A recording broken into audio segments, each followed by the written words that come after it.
Hi there. Welcome to Productivi-Tree. I'm Santi Tacoronte, and I'm here to help you succeed and be happier. In each episode, we'll explore new ways to work smarter, manage your time better, and grow as a person. We'll share fresh ideas, find ways to improve, and help you become your best self at work, in life. Join me as we learn and grow together on Productivi-Tree.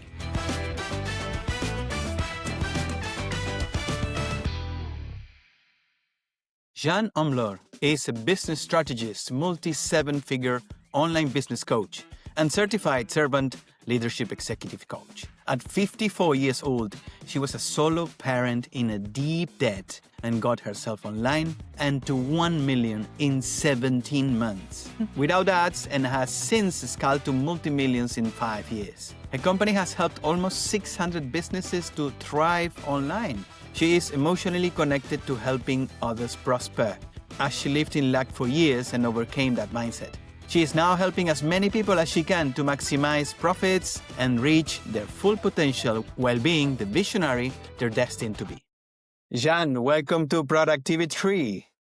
Oh, thanks, Santiago. I love the play on the words. You were deep in debt, a solo parent, and then you go and hit 1 million in 17 months without any ads. That sounds like impossible. How did you pull this off? You know what? It's funny. I had reached 1 million and I didn't even realize it because I wasn't watching and I was just my head down. And at one point I thought I really should just do my numbers. And I had reached 1 million like a couple months earlier. Okay. I got to just pinch myself because I couldn't believe it. So, it wasn't that I reached 1 million in 17 months. I did. However, let's be real. I'd spent 8 years prior to that not reaching $1 million. Okay. So I spent 8 years testing and trying and doing all sorts of stuff, not ads, because I knew ads were I didn't have the budget for ads. And I thought, I don't know anything about online. I did it the old way of, relationship building and the referral network, because we're all supposed to network, aren't we? And for 8 years, it was all, speaking gigs and presentations. And it really is heavy. It's not fast. It's not the way to go. It's the way to start your business to get a couple of clients for sure. But when I got online 6 years ago, and I thought, okay, I've got to just figure this out, because I was deep in debt then. And I was 54. I owned nothing, deep in debt with 2 kids.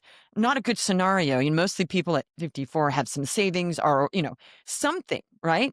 I thought, I've got to fix this. So I got online, and it wasn't like, when I think about it, yes, it was hard. But once I figured it out, I just did the work. So I plunked down 10K for a bad program just because it was an online program and I didn't have time to speak to 100 coaches. I don't waste time doing so much evaluation, because I have another theory about decision making. And it's not that you spend so much time to make a decision and it'll be the right one. It's that you could be really losing money not making any decision. So I thought, I'm just going to choose this course.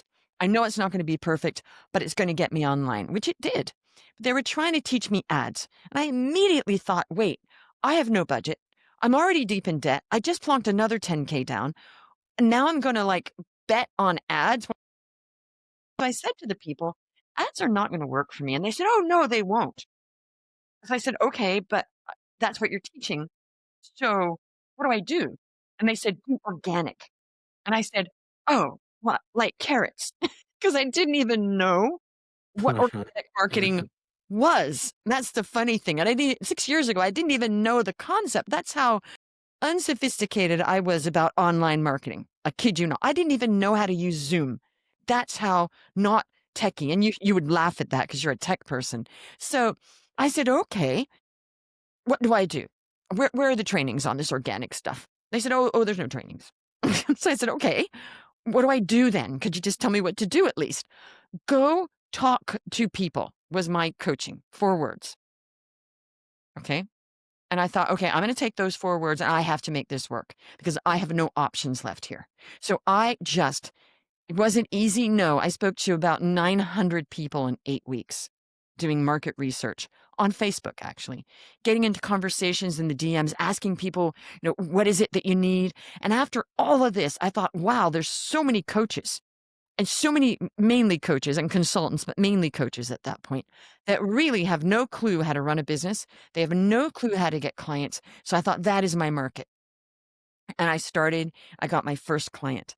And this guy said, "Have you ever shown results with this?" And I said, "No, it's new." He said, "Okay, I love that you did not lie to me, and I am going to hire you." And the rest is history, because we got like really good results with him immediately. And then I started building my team. I was creating the materials as I was going. So it was a lot of work, yeah. But when you're on fire and something's really working, it doesn't seem like a lot of work. It just seems like, wow, it's finally working. Was it a lot of work? For sure, because I'm also bringing my 2 daughters up, but I was just so thrilled to have, a dog with a bone, that I had the bone and I could just go for it. And I just started getting a flood of clients, because people liked the fact that I didn't have a lot of content that was glitzy, that I was just taking selfies of myself in my car, and that everything was raw, and they could see I didn't have a lot of followers, and my branding was really like rudimentary. And they thought, wow, if this woman can do it, so can I. So that's how it happened. I just started getting a flood of clients. And, at about 19 months, I looked back and I thought, oh, I hit it at 17 months.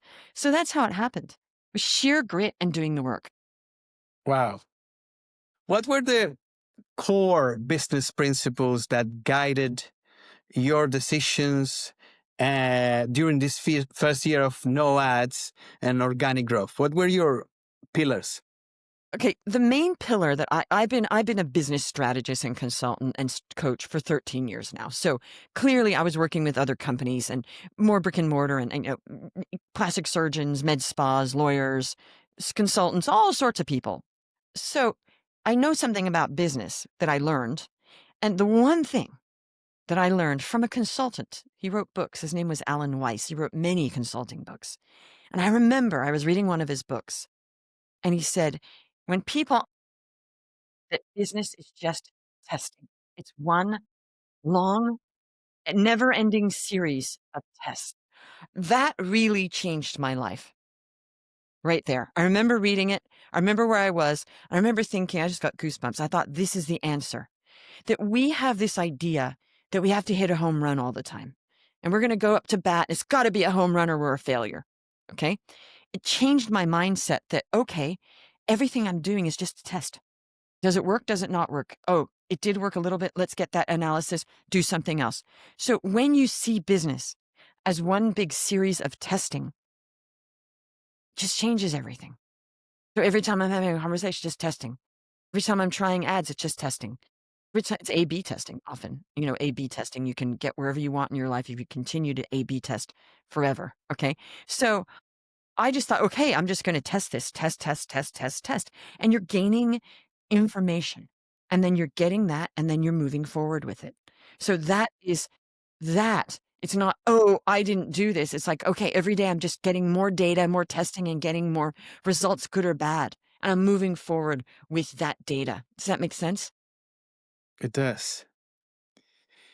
Let's talk about all the things you learn. Everyone is obsessed with paid ads. Mm, The industry will tell you, if you don't pay, you mm, won't be visible. There is a lot of competition. There are mm, hundreds, thousands, billions of digital products out there. You need an mhm, ads budget. mm, But you say no. You say you can do it without us. So mm. how do you do that? Okay, first of all, I don't sell digital products. Okay. Now, I should maybe, but I believe in focus. And everybody's saying, you should do this, Jeanne. You should do that, Jeanne. And I remember thinking, wow, there's a lot of shoulds from people that are less successful than me telling me what I should do. Like, you should write a book. And why haven't you done this? Finally, I did start a podcast because I wanted to, and I had the bandwidth.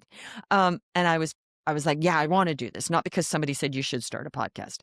I did start a podcast for about a week a few years ago, and I thought this is not the right time, and I cut it 1 week after starting because it wasn't right. So, yes, you're a loser if you don't have a funnel and ads. Now, who do you think got us into that mindset? Who's the one person that was responsible for that? Take a big guess. Who is that? I can think of a few candidates, but I'm not One. sure. It's one. It's Russell Brunson. Click funnels. Okay. Click funnels. It comes from that you are a loser if you don't have funnels and pay for click funnels and ads. because that's the whole thing. That's the brainwash. Now, I have nothing against Russell Brunson. He's helped a lot of people, and ads used to work, and he's made billions of dollars because he was in it at the right. But what he doesn't say, and he does admit it sometimes, he does, that, well, ads used to work. Anybody clicked on any ad in the old days. So he was just there at the right time. Okay. He was obsessed with funnels and he was the pioneer. God bless him. The fact is now, ads work for certain markets. They do not work very well for coaches unless the coach has been running ads for a long while and has old pixels. Okay. So yeah, if you've been running them for years and they were working, you got the pixels in your favor. And then if you're spending enough money, you negotiate directly with Facebook to get a good deal. We all know this. You're negotiating with the Facebook consultants and even going in there to negotiate deals on, can you just make our ads work a bit better, please? Okay. Now, certain people, I won't mention names because I don't want to, except for Russell Brunson, because we know about that. One big influencer literally had a deal with Facebook that didn't even matter how he ran the ad. They would work because he was spending millions of dollars on ads. So they do change it to suit whatever they want. It's really like a slot machine because you can program the slot machine to be different levels of winning. You know that, right? Like slot machines are programmed to win more or less. So when you have a new casino, they will program the stuff to work a little better to get the people in so they're winning more and then they're addicted. Then they lower the ratios. Okay. So it is a slot machine. And Google at one point changed the algorithm. This is like 10 years ago, and I knew people that were making money with their business, but then it changed, and the money they were spending, they couldn't make any money because they changed it. And they tried to negotiate with Google, and they're like, no. So they lost their businesses because they couldn't run ads because they were losing money because they changed the algorithm. So it is one big programming game, ads. That's all it is. So you want to play the game, you're going to have a lot of money.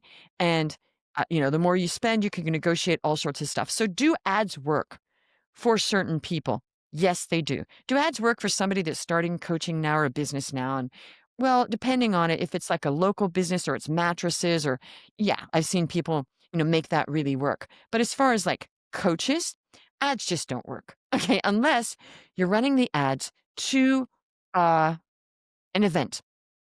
So you're running the ads to the free event or the slightly paid event, and then you're spending, doing a challenge, and you're doing all that work, and then from there they're warmed up, and the ads can work eventually. But it wasn't the ads that worked; the ads just got them into this low cost event. That's the only way that works right now.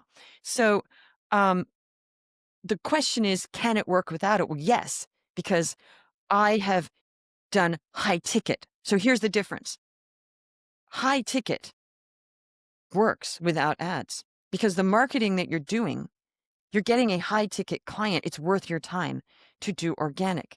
Is it worth your time to do organic for programs? It could be if you're getting them all into a Facebook group and then selling to them. There are ways of using organic certainly for products. But my thing is go for cash in the door because that changes lives. So if I help clients to position a high ticket offer and they get one client, that is substantial cash in the door, and that's life changing. Yeah. What are the non-negotiables of a resilient business model that scales, of course, without ads in 2025? You just have to keep doing lead generation. You can't say, oh, I really wish that people would come to me. Sometimes they do after a while, okay, because you just build that up and you get what's called inbound. But the non-negotiable is every business has to market in some way. And the reason why people love the idea of paid ads is they just think that clients are just going to come to them. Who doesn't want stuff to just come to them? That's human nature. Why do you think billions of people or millions and millions of people buy lottery tickets? Because we just want the fairy dust to sprinkle over our heads and people just come to us like magic. So that's the appeal and the addiction of the idea. And I've heard thousands or hundreds and hundreds and hundreds of people say to me personally, oh, you know what? Yeah, I'm just going to turn on paid ads. And I'm just like, okay, that's not how it works. You don't just turn on paid ads and woo, no, because that is the brainwash that you're just gonna. And many people have said to me, "Oh, Jeanne, I spent 30,000 on ads, and it was just like a, I feel sorry." Now I've spent $100,000 on ads testing. Okay, I've tested all sorts of ads. Have they worked? Mm, I've gotten some bad clients from them, but really was not worth the time, money, building the funnel, hiring people, because it would have been way easier. And I wouldn't have spent all that money, time, and energy just to go do my organic. Okay. And the clients would have been better because often people that click on ads are mentality of make money online type people. I'm just going to magic. I'm just going to hire this person and magic's going to happen. Does magic happen working with us? Absolutely. But not in the way you think. Magic happens because we coach people and it works. So that's kind of magic, but it's not magic in the sense that they just sat around doing nothing. They're doing the work. Like one of my clients, we got her to $300,000 in 14 weeks. Did she do the work? Yes. But still magic. She can't believe it. She's just like, whoa. She just started coaching and she said, I cannot believe I thought I'd be lucky if I got to 100K this year. So that's kind of magical, but it's not real magic. She's doing the work. Let's talk a little bit about outreach. Does cold outreach still works in an age where, people is protecting their privacy more and more? We are reaching perhaps the maturity curve of the internet where people is more protective or of their email, their spam and all these things. How do you recommend people and coaches to start reaching out? But are they? I was just thinking this morning, are they more protective? Because I'm very strategic on what I share on social media. People don't really know my inner personal life. I share certain things. It's very strategic. What do I want to share? It's very, very strategic in the sense I will protect my privacy online, unlike most people. Okay. So I don't report everything I do. I went on vacation the other day and I thought, I don't want to share this I just want to make this a private thing where we went. I don't want to even share where I went. I don't share I'm on vacation on a lake, in a beautiful lake. Why don't I share that? I'm like, I don't feel like it, right? So I was just thinking, we are in an age of also reality television. Oh my goodness. It's insane to me. I watch some reality shows because I'm just fascinated that people could bear their private lives to that point, to the whole world. So are we really? Is that really, that is not really an accurate description of what is going on right now. We are more out there than ever. So that's the first thing. I will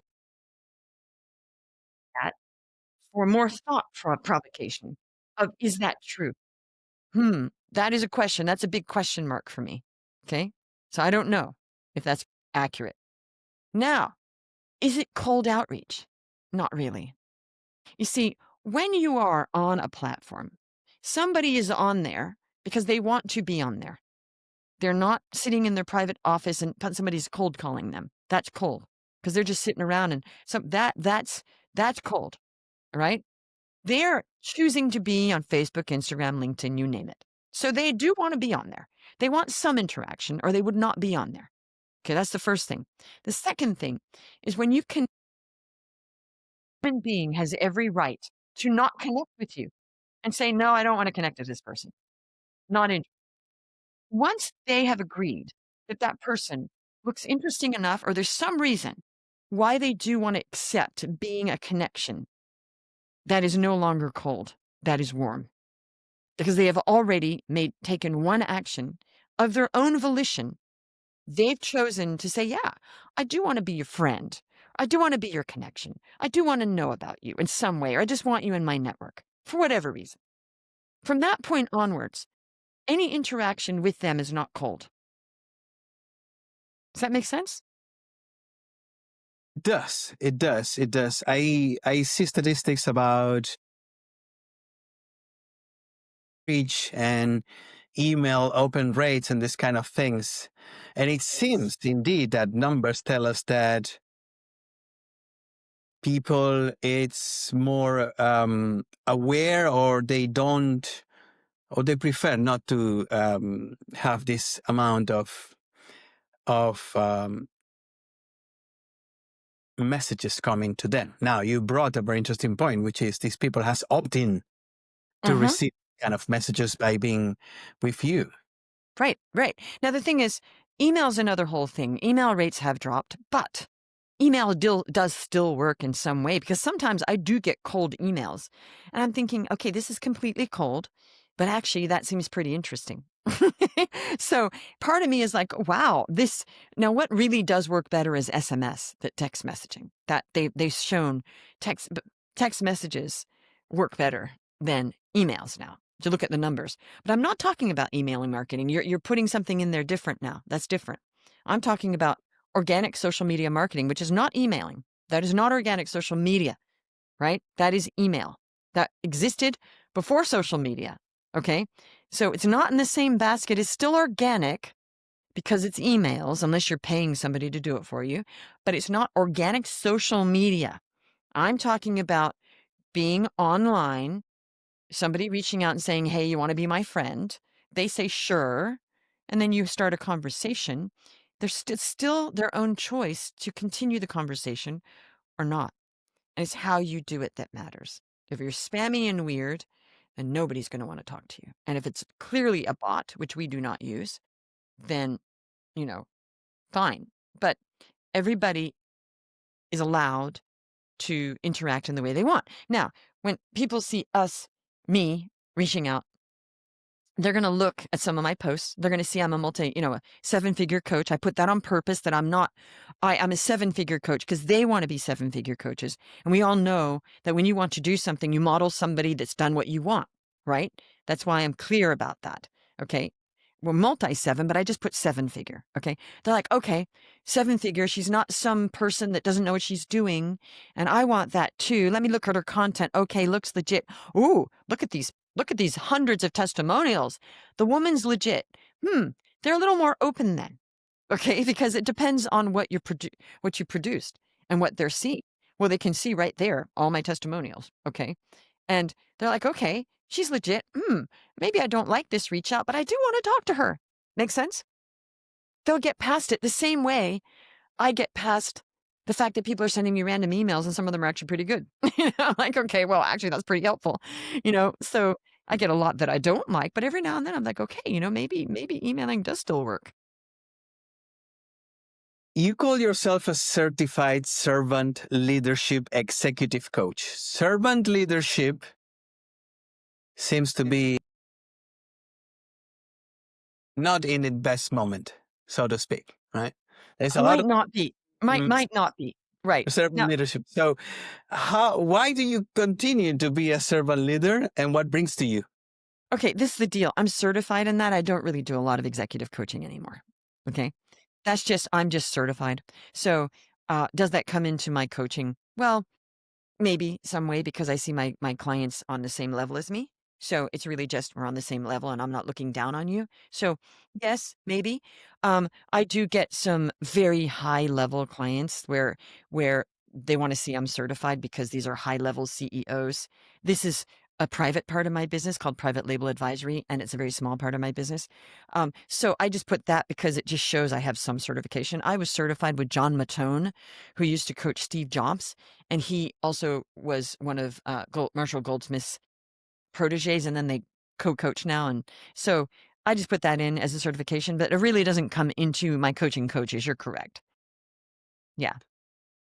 And it's called intelligent leadership, which is based on servant leadership.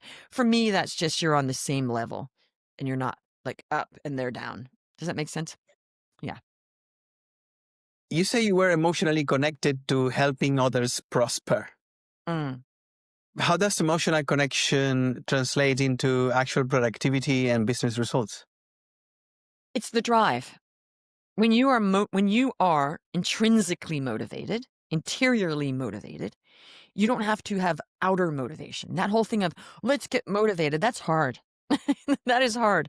Intrinsic motivation is not hard. It's just oomph. So the fact that I'm emotionally connected because I've been through it. And there's studies on this. People that have been through something and figured it out, they are emotionally connected to help other people to get that. So the pain I went through of being broke a lot and the pain that was painful for years, not really succeeding and bringing your kids up and thinking, "Oh my gosh, I just really wanna, like, not worry about money because I'm getting older," and also had other years when I was a starving artist, which sorta seemed a little fun then it's not fun. Self-imposed poverty, and then a lot of poverty because things just happened. So, when I figured out, "Wow, I can change my life," and it wasn't that hard, it really you're right, like figuring it out and then, okay, I have a plan and there is actually a tool that we can help other people with. That was a eureka moment for me. I was crying when I figured this out. I was dancing around the house with my daughters when I got that first high ticket client. I said, I figured this out. And they saw that I'd been like trying and trying. And it was a really emotional. We were dancing around the house crying because they saw how hard I was working. Okay. And they were like, Mom is just working nonstop to figure this out. And I said, I did it. I figured this out. And we were like, yay, because it was that moment, the eureka moment. This works. Wow, it works really well. I'm now going to show other people this. Okay. I am passionate about helping people to thrive and beyond the coaching, beyond all that. I've worked a lot with people on my life purpose because after you're making money, after a while, okay, great. Now, what about my deeper life purpose? Now that we're out of emergency mode, okay, you start thinking on, the Maslow's hierarchy. Well, how do I help more people? So I figured out a 40-year mission that I started last year, but I'd already been doing it. A 40-year mission to help as many people on this earth to thrive and prosper. Because personally, I'm kind of worried about AI and what a lot of people are going to do because universal basic income is basic income. It is paying people to live very not well, right? So it's beyond me helping coaching people to make money. It's how do we help more people to thrive? Because I'm thriving and I want to share that with people. So that's my intrinsic motivation. And when you're emotionally connected, you're just productive in like, let's get results for people. Let's just make this happen. So that's the gift of it for me, that I don't have to force myself to be motivated to help people. Speaking of productivity, how does someone go from complete beginner, as you said, to seven figures in under 2 years without burning out? Okay, how did I get there? Okay, remember that I'd already had a business for 8 years, offline. But you're right, it was a new business, in effect, okay? Without burning out. Well, you're passionate about something and you've been, like, waiting for the moment when everything, the inflection point, okay, the tipping point. So I was building up to waiting like, okay, when is the worm going to turn, we say, okay? When's the tipping point? And I got to the tipping point, then it's like, wow, you are so motivated because you've been trying for so long that there was no burnout. I was just thrilled and grateful.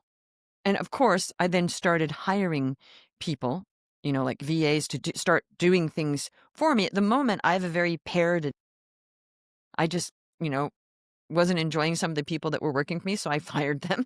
And so now I'm rebuilding. And I don't have a lot of people working for me, just a few. I have a coaching team. What I did was I started hiring other coaches with other expertises, which were, again, servant leadership on the same level as me, just doing different things. Like we have a mindset coach. She's brilliant. We have a heart-based sales coach. So they're not under me, they're with me. We have a content and copy coach. They used to run Universal Studios video content department. So I started building that so that I had, I'm doing this, they're doing, we work really seamlessly together, like never problems, fantastic. And we all do our bit.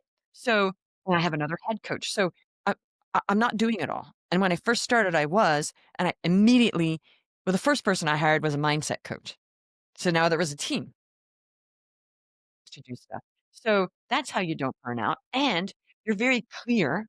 I was very clear that I'm not going to, neglect my kids. So I was at every game and taking them to piano and choir and school, and I just fit it in. But single moms or solo parents are driven in a different way than other people. We just know we have to do all that work. There's no question. Does that make sense? There's no question of, gee, I got to do that. But looking back, when I first started 13 years ago, and I was in New York City with a 1-year-old and a 4-year-old on my hands and no help or very little. I mean, I don't even know how I coped now. And I'm building the business and I'm taking them to play dates and I was homeschooling and it was just a lot. And I think, wow, I really was like a superwoman. Now my life feels like a vacation. Let's give some tactical advice for other coaches. You mentioned testimonials. Obviously, the proof of others, it's important. What are your top 3 things that you look at the time of building a successful coaching business? Okay, so the very first thing to get really clear on, and a lot of people do not get clear on this, they have a vague idea. Okay, the vague idea is, what am I coaching on? Okay, I think I want to be a coach and I'm going to just maybe coach, intuitive women to blah, blah, blah. Okay. Well, I mean, women aren't out there saying, I'm niche. So unless they're saying I'm an intuitive woman on all their socials, how are you going to even find these people? Right. So they are not clear on who it is. I mean, yeah. Okay. Intuitive women. All right.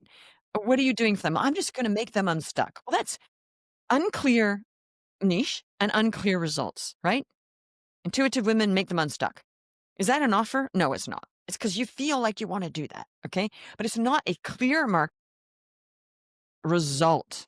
So what's really important is to get very clear on who am I helping with what?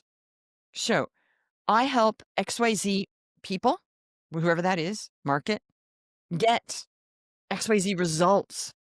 Not, I feel like it's fun for me to talk about manifestation. So because it's so fun for me, I'm just going to, and some people do coach on manifestation. It's a market. But what are the results of that? They're clear. The people that are the top manifestation coaches, they've marketed in a certain way. Amazed at how much people pay to get a manifestation coach. I'm amazed. It's like they think it's magic. Okay.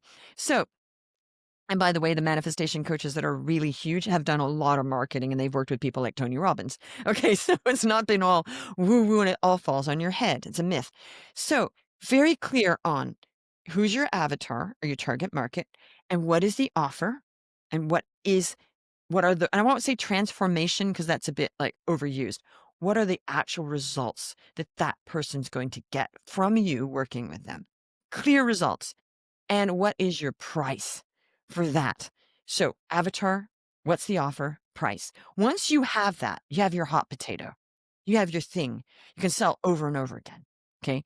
And you don't want to get 10 of those because the other mistake is people get 10 offers because they think they just have they say, I'm going to go look at my menu. I'm like, oh my gosh, you got a menu. Or my service offerings. I'm like, oh, I'm already scared. I'm scared because already I'm confused. So one thing, it's the one thing that works, the one thing that you're going to market and you're going to market the heck out of that. And you're going to concentrate on that.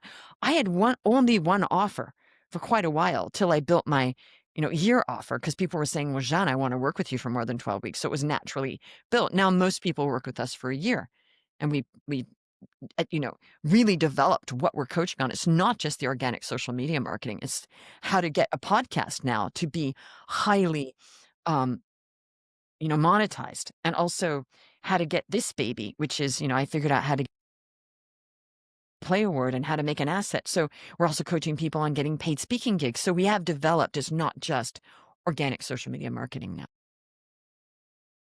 Let's talk a little bit about artificial intelligence and your take on people using AI or generative AI chatbots as a coach, and figuring out that it's evolving in a way that sounds very human.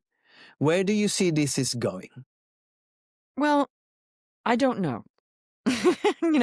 Nobody knows. That's the thing. I'm not an AI expert. I don't know. We don't know. And I think it's quite funny that we have all these different people saying they do know. How can they know? We've had no evidence. So I thought it was also funny when AI became popular, what was it, like a year and a half ago or whatever, 2 years ago, and everybody's like an AI expert. I'm like, wow, you became an expert in like 2 months. That's amazing. You literally became a ChatGPT expert in a month. So I find that quite funny. But there are AI experts, and I know some of them. Even they're like, we don't know. We think who knows what will happen? Who knows? And, they're not all agreeing with each other. If you get somebody like Mo Godot, that ran Google X, he's very not happy about it. He's like, whoa, this is a disaster. But then you talk to other people, they're, oh, it's amazing.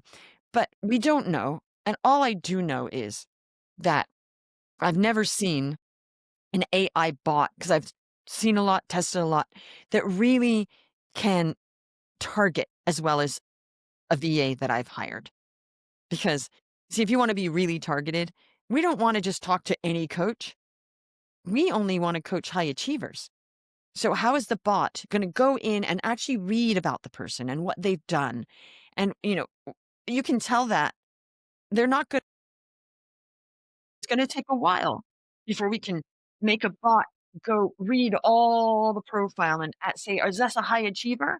So you're really wasting time on the back end sometimes, because you could be wasting your precious time talking to people that are not really your target market.